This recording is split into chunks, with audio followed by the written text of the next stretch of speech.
the ABO system genotype. Then we will study the effect of genotype in the form of phenotype. Next, we will move towards the antigen on RBC. Which antigen is present on RBC of that particular person? Which antibodies may be present in its blood and can donate blood to which blood groups, can receive blood from which blood groups. All these things are summarized here.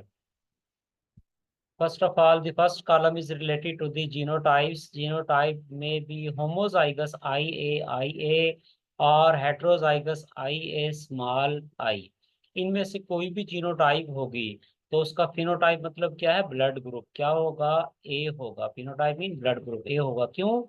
Antigen on RBC कौन सा होता है? ए present होता है। ठीक है, पहले हम ये तीन कॉलम देखेंगे, अगले तीन कॉलम्स की तरफ बाद में जाएंगे। फिर देखेंगे अगर किसी पर्सन की जीनोटाइप होगी होमोजाइगस आई बी या heterozygous I B small I, तो उस पर्सन की फिनोटाइप यानी कि ब्लड ग्रुप क्या होगा? बी होगा। एंटीजन कौन सा होगा? आरबीसी के सरफेस पे बी होगा। अगर किसी पर्सन की जीनोटाइप आई ए आई बी होगी तो ये दोनों जो अलील्स हैं ये को डोमिनेंट हैं। आई बी और small I A small I ये थे कंप्लीटली डोमिनेंट, यानी कि I A completely dominant over small I B completely dominant over small I. लेकिन यहाँ पे क्या है? को डोमिनेंस का केस है। आई ए आई बी दोनों को डोमिनेंट है, ना ही कोई कंप्लीटली डोमिनेंट है ना ही कोई कंप्लीटली रिसेसिव है। तो क्या होगा?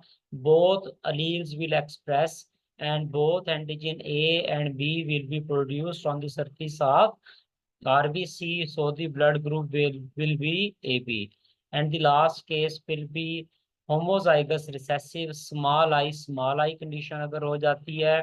फिनोटाइप यानी कि ब्लड ग्रुप इस पर्सन का क्या होगा? ओ होगा। एंटीजन ऑन आरबीसी जो है वो कौन सा होगा? नाइदर ए नॉर बी, कोई भी एंटीजन नहीं होता आरबीसी के सरफेस पे, कोई भी एंटीजन नहीं होता। अब इसके बाद ये हमने जो बेसिक डाटा ब्लड ग्रुप और एंटीजेंस वगैरह का देखा, इसको नेक्स्ट हम आगे जो है यूज करेंगे। अब एंटीबॉडीज देखेंगे। Antibodies as you know these are defensive proteins which are produced in response to specific antigens. तो अब क्या होगा? जिस पर्सन के आरबीसी के सरफेस पे जो एंटीजन लगा हुआ है ना, वो तो उसका अपना एंटीजन है, उसके खिलाफ तो एंटीबॉडी नहीं हो सकती। किसके खिलाफ होगी? दूसरे वाले अपोजिट एंटीजन के खिलाफ एंटीबॉडी बॉडी में मौजूद होगी। और कैसे होगी? पैदाइश के चंद महीनों के अंदर अंदर जो है अपोजिट एंटीजन के अगेंस्ट एंटीबॉडी की प्रोडक्शन शुरू हो जाती है। अब एक पर्सन है, उसका ब्लड ग्रुप ए है, उसके एंटीजन आरबीसी की सरफेस पे मौजूद है ए, तो ए के खिलाफ तो नहीं, बी एंटीजन के खिलाफ एंटीबॉडी होगी, लिहाजा उस पर्सन में एंटीबॉडी कौन सी होगी? Anti B antibody. ठीक है, ऐसी किसी किसी पर्सन का ब्लड ग्रुप बी है, एंटीजन कौन सा होगा? B antigen on the surface of RBC. Antibodies कौन सी होंगी? एंटीबॉडी कौन सी होगी? एंटी ए एंटीबॉडी, क्योंकि उसके अपने एंटीजन आरबीसी के सरफेस पे कौन से हैं? बी, उसके खिलाफ तो एंटीबॉडी नहीं हो सकती। अपोजिट एंटीजन यानी कि ए एंटीजन के खिलाफ एंटी ए एंटीबॉडी इसमें मौजूद होगी। फिर जिस पर्सन का ब्लड ग्रुप ए बी है उसमें आरबीसी के सरफेस पे ए एंटीजन भी लगा हुआ है, बी भी लगा हुआ है। तो फिर उस केस में क्या होगा? ना वो ए के खिलाफ एंटीबॉडी रख सकता है ना बी के खिलाफ, क्योंकि ये दोनों उसके अपने एंटीजेंस हैं। लिहाजा neither anti A nor anti B antibody will be present in its blood. ठीक है, और जिसका ब्लड ग्रुप ओ है तो उसमें क्या होगा कि यहाँ पे neither A nor be antigen कोई भी मौजूद नहीं है, एंटीजन नहीं है कोई भी, ना ए है ना बी है। उसके लिए तो ए एंटीजन भी फॉरेन है, बी एंटीजन भी फॉरेन है। लिहाजा इस पर्सन में क्या होगा? Both anti A and anti B antibodies will be present. ठीक है, जिसका ब्लड ग्रुप ओ है, ए और बी दोनों एंटीजेंस यहाँ पर एब्सेंट हैं, तो लिहाजा एंटीबॉडीज दोनों के अगेंस्ट पाई जाएंगी, ए के अगेंस्ट भी और बी के अगेंस्ट भी। तो ये एंटीबॉडी का रूल हो गया, मतलब सिंपल, जिसका जो ब्लड ग्रुप है जिसके पास जो एंटीजन है उसके खिलाफ एंटीबॉडी नहीं होगी, अपोजिट एंटीजन के खिलाफ एंटीबॉडी होगी। ये एक सिंपल सा रूल है। इसके बाद फिर आगे अब है ब्लड ट्रांसफ्यूजन, इंतकाल खून। ब्लड ट्रांसफ्यूजन ये इंतकाल खून का जो प्रोसेस है देखेंगे, ये जो है किस तरह होता है, इसका एक रूल है। वो रूल जो है वो देखें यहाँ पे मैं आपको बताता हूँ। वो सिंपल सा एक रूल है, और वो रूल ये है, rule of blood transfusion, no new antigen should enter in recipients blood, कि जो रिसीव करने वाला पर्सन है, जिसको खून लगाया जा रहा है, उसके जिस्म में नया एंटीजन कोई ना दाखिल हो। ये ब्लड ट्रांसफ्यूजन का असूल है, सिंपल। ठीक है, इस असूल को आपने यहाँ पे अप्लाई कर देना है। कैन डोनेट ब्लड टू पे भी और कैन रिसीव ब्लड फ्रॉम पे, दोनों पे आपने अप्लाई कर देना।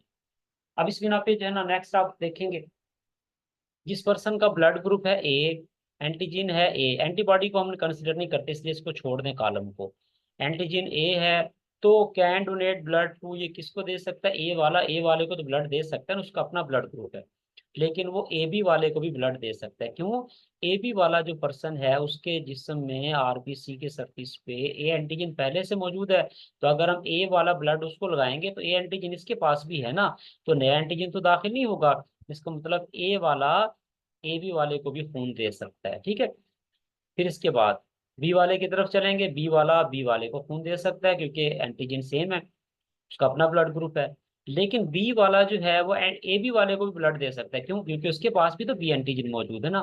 तो अगर ए बी वाले को हम बी वाला खून लगाएंगे, नया एंटीजन तो एंटर नहीं होगा, कोई इशू नहीं है। फिर आप इधर चलेंगे, जिस पर्सन का ब्लड ग्रुप ए बी है उसके एंटीजन आरबीसी के सरफेस पे दोनों है, ए बी और बी बी, तो ये किसको ब्लड दे सकता है? अपने ब्लड ग्रुप ए बी को दे सकता है, लेकिन इसके अलावा किसी को नहीं दे सकता। वजह क्या है? अगर देखें ए बी वाला ए वाले को खून देगा, ए और ए तो मैच कर जाएगा, बी एंटीजन नया चला गया।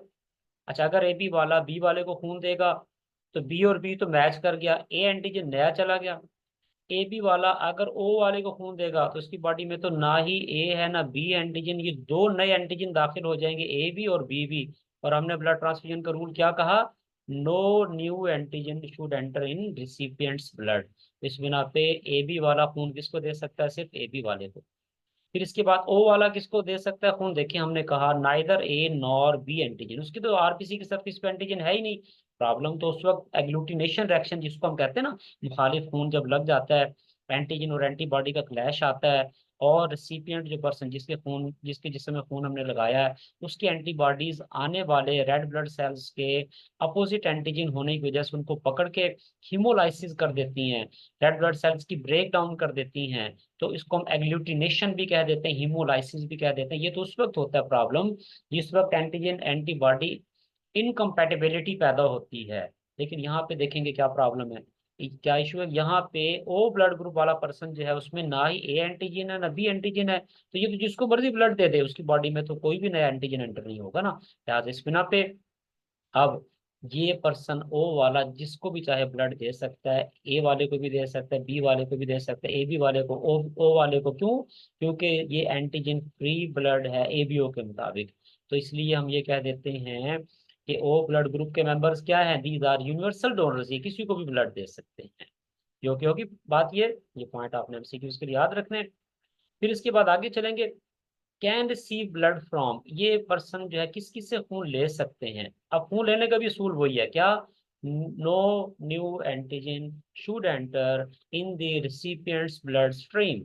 ओके, इस असूल की बिना पे ए ब्लड ग्रुप वाला इससे खून ले सकता है, ए वाले से, उसका अपना ब्लड ग्रुप है। लेकिन ओ वाले क्या है? यूनिवर्सल डोनर, उनसे तो हर कोई खून ले सकता है।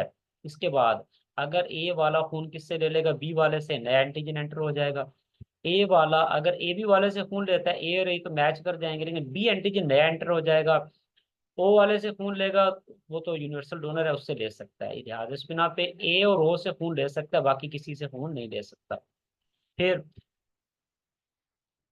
बी वाला पर्सन, अब ये बी वाला पर्सन जो है बी वाले से खून ले सकता है। बी वाला पर्सन जो है आप देखेंगे ये ओ वाले से खून ले सकता है, यूनिवर्सल डोनर है। लिहाजा इस बिना पे इन दो से तो खून ले सकता है। ए वाले से अगर खून लेगा, ए एंटीजन नया एंटर हो जाएगा, और ए बी वाले से अगर लेगा, बी और बी तो करके मैच, ए एंटीजन नया एंटर हो जाएगा। लिहाजा ये ब्लड ले सकता है सिर्फ बी से और ओ से। फिर ए बी वाला, ए बी वाला जो है किससे खून ले सकता है? आप देखेंगे उसकी बॉडी में ए एंटीजन भी है, बी एंटीजन भी है, तो दोनों एंटीजन उसकी बॉडी पहले से मौजूद है ना, तो उसके लिए ना ही ए एंटीजन फॉरेन है ना बी एंटीजन फॉरेन है। लिहाजा इस बिना पे ये किससे ले सकता है? ब्लड सबसे ले सकता है, ए से भी ले सकता है, बी से भी ले सकता है क्योंकि ये दोनों एंटीजन पहले से उसके ब्लड में मौजूद हैं, ए बी वाले से भी ले सकता है, ओ वाले से भी ले सकता है। लिहाजा इस बिना पे ये सबसे ब्लड ले सकते हैं। दे सकते हैं सिर्फ अपने ब्लड ग्रुप को, ले सकते हैं खून किसी इमरजेंसी में सबसे, ए बी वाले को सबका खून लग जाता है। लिहाजा इस बिना पे ये क्या होंगे, universal recipients. A B blood group वाले क्या होते हैं, यूनिवर्सल रिसिपिएंट्स। ठीक है।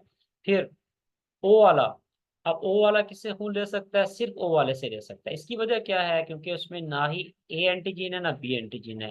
लिहाजा अगर वो ए वाले से खून लेगा, बी वाले से लेगा, ए बी वाले से लेगा, कोई ना कोई एंटीजन नया एंटर हो जाएगा। लिहाजा ये सिर्फ और सिर्फ खून किससे ले सकते हैं, ओ वाले से ले सकते हैं। अब ये देखें, मैंने डाटा जो है ब्रीफ फॉर्म में छोटी सी जगह पे अरेंज किया for MCQs point of view. और इसके अलावा इसकी अदर सिग्निफिकेंस ये है, एवरीडे लाइफ में हमें यहाँ से ये पता चला कि किसी इमरजेंसी में हम किससे ब्लड ले सकते हैं और किसको ब्लड दे सकते हैं। ठीक है, ये पॉइंट हमारा कंप्लीट हो गया।